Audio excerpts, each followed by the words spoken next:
તો મિત્રો આપણે ફાઇનલી બગીચામાં આવી ગયા છીએ અને આ ઓટો બતાવી દઉં અને ઓટામાં આપણે સરસ મજાના પાણીના કુંડા મૂકેલા છે અને કુંડા મૂક્યા બાદ આ સાઈન નાખેલી છે અને તમે કહેતા હશો કે ક્યાં ઝાડવા પાવાના છે।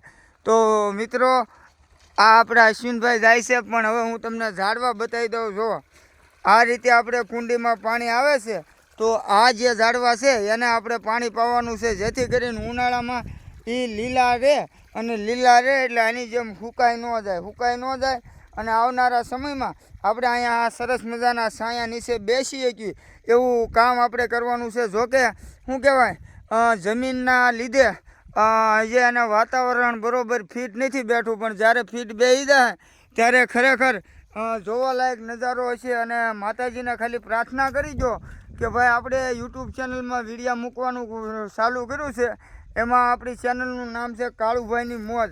અને ખરેખર મિત્રો અમે અહીંયા તન તોડ મહેનત કરવાની છે અને સતત હું તો એમ કહું કે અમારી ટીમના જેટલા મેમ્બરો છે ને બધાને અખંડ આ જગ્યા ઉપર આપણે કામ કરવાનું છે અને ભલે કદાચ એના પગાર દેવો પડે કારણ કે ભાઈ રત્ન કલાકાર છે કોઈ આખો દિવસ અહીંયા કામ ન કરી શકે પણ મારો એવો અંદરથી ભાવ છે કે અહીંયા અમે જો આખો દિવસ સેવા કરવી અને હું તો એમ કહું કે ભાઈ આખું ગામ ભેગું થઈને અહીંયા કામ કરે ને તોય કામ નથી ખૂટે એવું કારણ કે આપણે ટૂંક સમયમાં સરસ મજાનું વાતાવરણ ઊભું કરવાનું છે। આવા લીલા ઝાડવા જેવો તમને બતાવી દઉં નજીકથી જો સરસ મજાના છે। હવે આ મોટા થશે ત્યારે આના સાંયે ઘણા બધા પક્ષીઓ આવશે ઘણા બધા ફૂદડી એટલે કે ગુજરાતીમાં કહેવાય તીતલી જો આ બધી જ ઘરેણું તમે જુઓ કેવી સરસ મજાની છે।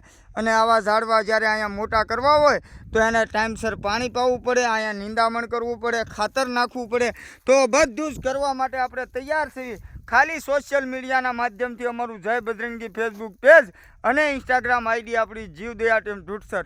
જો તમને મોજ આવે તો લાઈક કોમેન્ટ ને શેર કરી દેજો। બાકી ડાયરાને રામ રામ ને સીતારામ।